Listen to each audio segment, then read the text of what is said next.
माझ्यासारख्या एक 2-2.5 एकर जमीन असणाऱ्या शेतकऱ्याची 2 लाख भरण्याची ऐपत नाही। आता हे सुद्धा पैसे बाहेरून काढून भरलेत। 100% दादांच्या पाठीशीच राहणार। त्यांनी पाडा म्हणलं पाडा, त्यांनी निवडून आणा म्हणलं निवडून आणा, विषयच नाही काय। काय चोट्टे 3:30 वाजता भेटायचं राहतं त्यांना मुकाट्या। एखादा जरांगे पाटला जागेवर कुणीही येत असता तर 100% मागच दंगली काढल्या असत्या।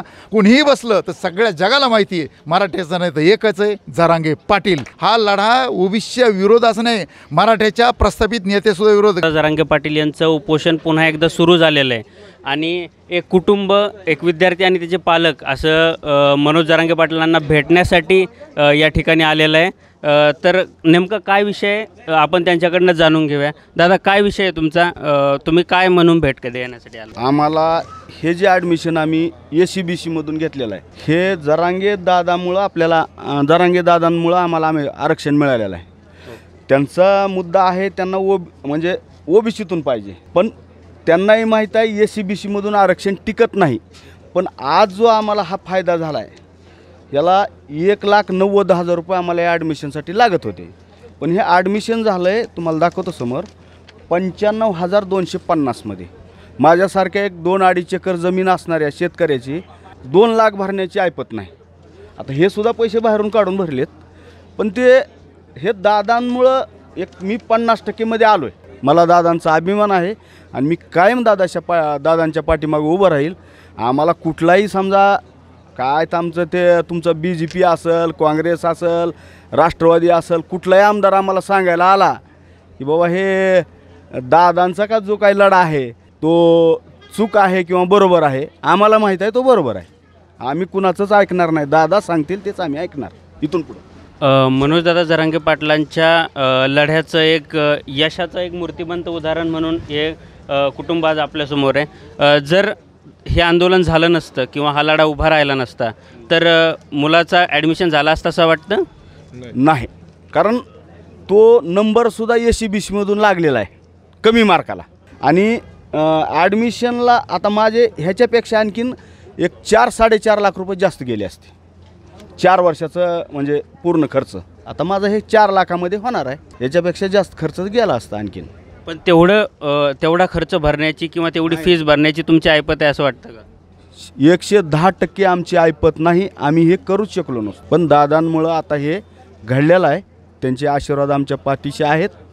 आम्ही त्यांच्या म्हणजे पाठीशी 100% दादांच्या पाठीशीच राहणार। त्यांनी पाडा म्हणलं पाडा, त्यांनी निवडून आणा म्हणलं निवडून आणा, विषयच नाही काय।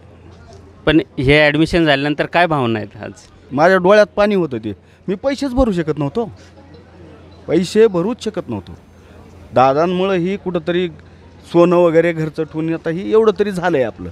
मराठ्यांची एवढी वाईट परिस्थिती आहे सध्या, शक्य नाही ह्या गोष्टी। आता हे लोकांना वाटायले जो मराठे असं अरे असतील ना मराठे, काही मराठे असतील मोठे, आम्ही मोठे आहो का? हां, अहो 10% मराठे असतील, ती बोंबलेत ना विरोधात आमच्या। 10% ती जी काय आहेत ती त्यांना गरज नाही। अरे आम्हाला गरज आहे 90% लोकांनी, 10% लोकांनी गरज नाही। पण आम्ही काय करायचं? आमचे लेकरं भिकायला लावायचेत का त्या लोकांना? हां, मग तर आम्ही शिकवायचेच नाहीत का लेकरं? समोरचं उदाहरण आहे नाही, आम्ही शिकवायचे नाही तर सांगा बुवा तुम्ही, आम्ही शिकवायचे नाही आम्ही लेकरं। धन्यवाद सर। आपल्यासोबत मनोजदादा जरांगे पाटलांचे सहकारी प्रदीपदादा सोळंके आणि किशोरआबा मरकड आहेत। दादा, काय वाटतं हे लढ्याचं यश बघून? नाही, मला सगळ्यात महत्त्वाचं यश हे दिसतं की आता जे शिंदे बोलले, मुका मराठा समाज बोलायला लागला, जरांगे पाटलाचं सगळ्यात मोठं यश आहे। आम्हाला आमचं दुखणंच मानता येत नव्हतं आणि ते जे बोलले 1,95,000 काय फीस होती, हे जे 95,000 भरायची ते सुद्धा काढून भरलेत। शब्द नीट ऐकला का नाही तुम्हाला माहीत नाही, म्हणजे ही सुद्धा फीस भरायची आमची क्षमता नाही, हे वास्तव आहे।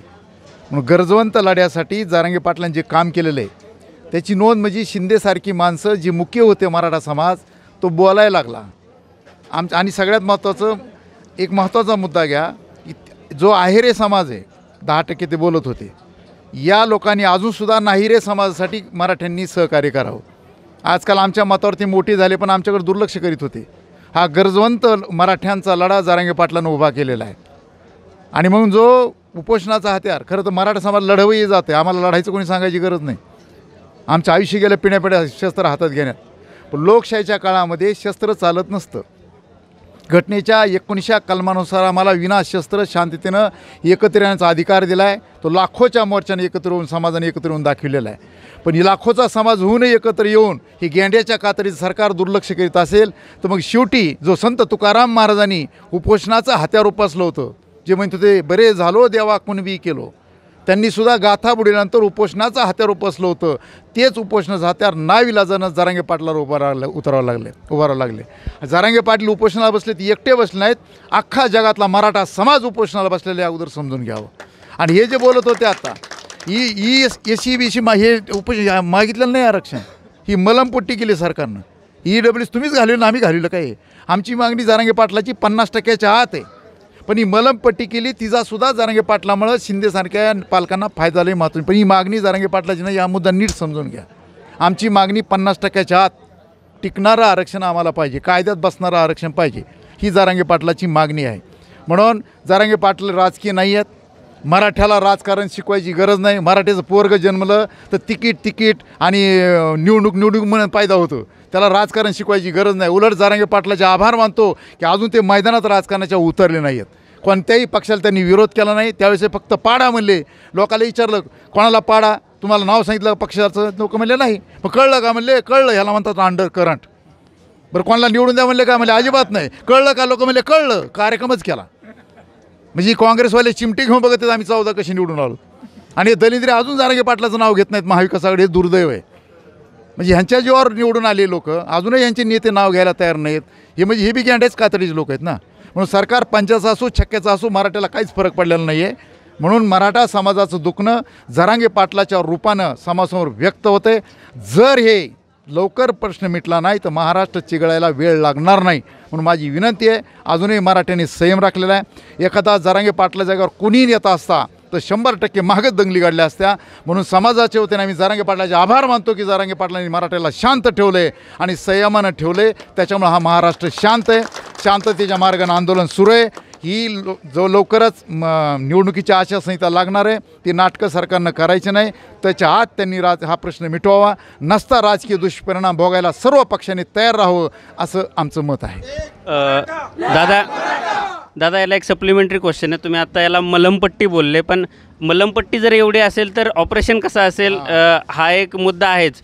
पण आता मनोजदादा जरांगे पाटील पुन्हा एकदा उपोषणाला बसलेत, तर एवढ्या 4-5 वेळा उपोषणाला बसल्यानंतर त्यांची तब्येत साथ देत नसताना पुन्हा एकदा उपोषणाला बसण्याची वेळ का आली? खरं तर मला माहीत नाही. आम्ही सगळी मंडळी त्यांच्यासोबत आहोत, आम्ही काय डॉक्टर नाही आहेत. पण त्यांच्या शरीरातले किती पार्ट खराब झालेत आम्हाला डॉक्टरची भाषा कळत नाही. 6 उपोषणं, हे तर 6 उपोषणं तुम्हाला अंतरवालीची माहिती आहे. ह्याच्या अगोदर किती उपोषणं किती लढे केलेत हे समाजापर्यंत त्या मानानं अजून आलेलं नाही आहे. म्हणून जरांगे पाटलाच्या आपल्या शरीराचा रक्ताचा एक न एक थेंब म्हणजे एक न एक क्षण एक घरी जात नाही हा माणूस. हे अंतरवाली का त्यांचं गाव आहे का? त्यांचं कुटुंब कुठं राहते? कारखान्याजवळ. ते इथं राहत आहेत. समाजाला 24 तास कोणी रात्री 3 वाजता काही चोट्टे 3:30 वाजता भेटायचं राहतं त्यांना मुकाट्या.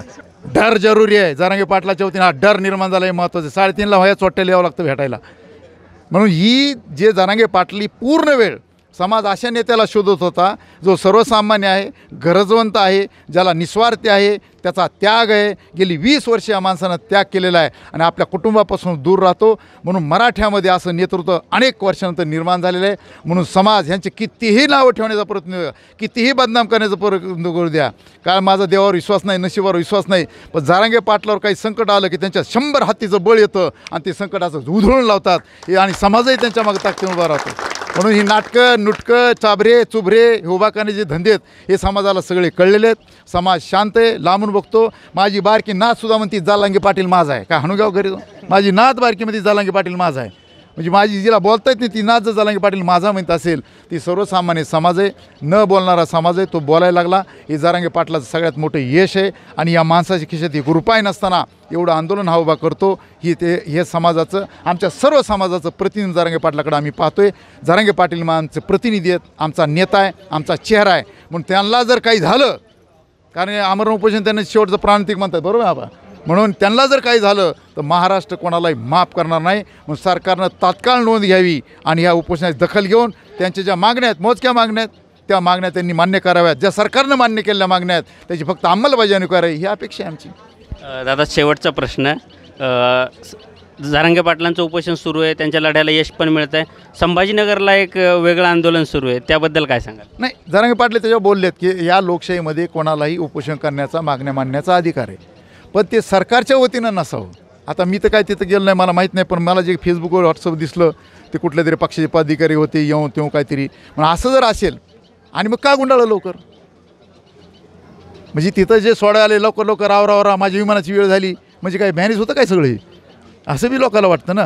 म्हणून अधिकार सगळ्याला आहे, कोणी इकडं बसू तिकडं बसू, अधिकार सगळ्याला आहे. पण कोणीही बसलं तर सगळ्या जगाला माहिती आहे मराठ्याचं नाही तर एकच आहे, जरांगे पाटील. त्यामुळे त्याच्याच मागे समाज उभा राहणार. ते बाकी कितीही प्रयत्न करू द्या, काही उपयोग नाही ना. तुमच्या माझं 30-35 वर्ष मी आयुष्य घातलेले समाजकार्यामध्ये. जी माणसं मला काहीतरी भेटायला पाहिजे, कुठंतरी दिसायला पाहिजे होते, त्यांचं नाव तर कधी ऐकायचं ना. उपोषणाला बसल्यावर 4 दिवसानं कळलं कोणतरी उपोषणाला बसले. म्हणजे असं नाही ना. तुमचं काय काम आहे, तुम्ही कुठला लढा आहे, कोणत्या लढ्यात भाग घेतलेला आहे, तुमचा काय त्याग आहे, किती समाज आंदोलनं केले, कुठं काय केलं काय तुम्ही. अचानक मी उद्या उपोषणाला बसलं म्हणलं जाऊन असं नाही ना. कुठेतरी त्याच्यामागं त्याग पाहिजे. त्याग असला तर समाज मागं उभा राहतो. म्हणजे ह्यांना काही निमंत्रण देऊन आलेले लोक नाही येते, बिचारे अंतरवाली शोधित आलेले लोक आहेत, स्वतः पेट्रोल डिझेल जाळून आलेले लोक आहेत, कारण समाजाचं त्यांच्यावर प्रेम आहे. तरी आज गणपती आहे, लोक जरा विसरण्याच्या राड्यात आहेत. आज रात्रीपासून बघा इथं गर्दी कशी सुरू होते. तर दादा, शेवटचा एक प्रश्न. मला तुम्ही राजकारणाबद्दल बोलले म्हणून सुचला की आता बोललं जातं की लोकसभा जी निवडणूक झाली त्यामध्ये मराठा समाज, दलित समाज आणि मुस्लिम समाज यांची एक वोट बँक म्हणून महाविकास आघाडीच्या पाठीशी उभी राहिली. पण जर आता आणि ओबीसी समाज हा पूर्णपणे भाजपच्या पाठीशी उभा राहिला असं एक गणित राजकीय तज्ज्ञांकडनं मांडलं जातं आहे. पण जर मराठा समाजाने जर निवडणुकीच्या रिंगणात उतरण्याचा मनसुबा जाहीर केला किंवा जरांगे पाटलांचा तसा आदेश आला आणि मराठा समाज राजकारणात उतरला तर याचा कुठंतरी भाजपला फायदा होईल असं वाटत नाही? हो का, तो निर्णय जरांगे पाटलाला आम्ही अधिकार देऊन टाकले सगळ्या समाजाने. ते काय करते मला माहीत नाही. पण एक मात्र नक्की, आजपर्यंत मराठ्याच्या मताला कवडीची किंमत नव्हती. एकही उमेदवार मराठ्यामुळे निवडून आलो किंवा पडलो असं म्हणत नव्हता. आपवा 2024ची लोकसभा मराठ्यांनी असा झटका दाखविला की अनेक लोक म्हणले मराठ्यामुळं पडलो, अनेक लोक म्हणले मराठ्यामुळे निवडून आलो. काही लोकांना तो उमेदवारच लढायचंच नाही ठरवून टाकलं. तो महाजन जरांगे पाटलांचं नाव घेतलं, त्यानं आजच घोषणा केली मला लढवायची नाही. तू घाबरलाय.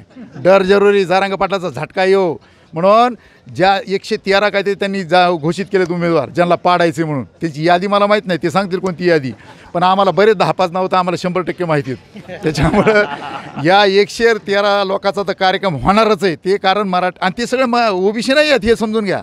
हा लढा ओबीसीच्या विरोधाचा नाही, मराठ्याच्या प्रस्थापित नेतेसुद्धा विरोध. गावगाव कोणाला विरोध झाला? गावगाव मराठ्यांच्या नेत्याला मराठ्यांनी विरोध केला. जगातलं पहिलं इतिहासातलं उदाहरण आहे. आजपर्यंत कोणा दलिताच्या विरोध आम्हाला वापरलं, ओबीसी विरोध. अरे तुम्ही अगोदर आमचे दुश्मन आहेत, तुमच्या हातात सत्ता होती, तुम्ही आहेरेवाले लोक नाहेरीकडे दुर्लक्षित होता. हे जरांगे पाटलामुळं कळालं. आणि ते सुद्धा आता जरांगे पाटलाची उंबरे झिजवायला लागलेत. प्रत्येक पक्षाचा प्रतिनिधी अगोदर जरांगे पाटलाला भेटतो आणि मग तो माझा बायोडाटा तुम्ही आत्ता तिकीट घोषित करा, आत्ता माझ्या पक्षाला लात मारतो, तुमचा उमेदवार घोषित होतो. जरांगे पाटील म्हणते मी अजून ठरलेलं नाही, तो आलास बस चहा न पिता जाय. आणि अशा लोकांना जरांगे पाटील तिकीट दे, मला तिथं लढणार की नाही आम्हाला माहीत नाही. पण हे गरजवंताचा लढा आहे, तो गरजवंताच्याच वतीनं लढला जाईल असं आम्हाला सर्वांना वाटतं.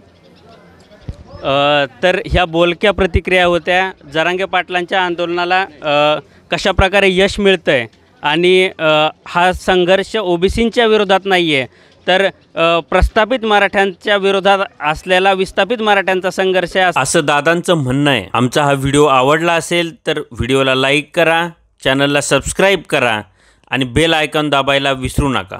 धन्यवाद.